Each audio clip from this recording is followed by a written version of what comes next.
In 1818, a man in Kentucky drank cold water, and they said it almost killed him. This story comes from a real newspaper, the Lexington Weekly Press, printed on August 5th, 1818. It reads as something straight out of Appalachian folklore.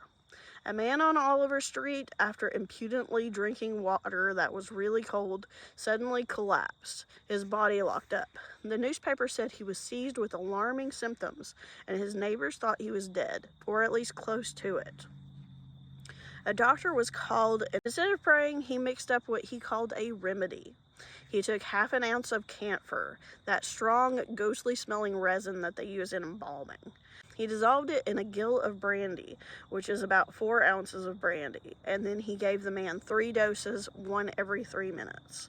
According to the paper, the cure worked, and the man was revived, and he was pulled back from the edges of death.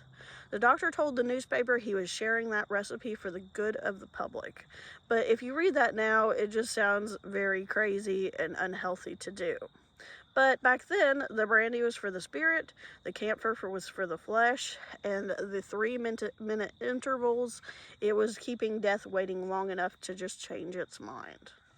So, if you ever wonder how people survived 2 centuries ago, sometimes it wasn't faith or luck. Sometimes it was a doctor with some alcohol who knew what to give somebody to kind of kick them back up and bring them more lifelike.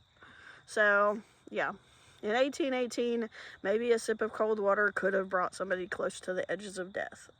I don't really know. But it is an interesting story and an interesting cure.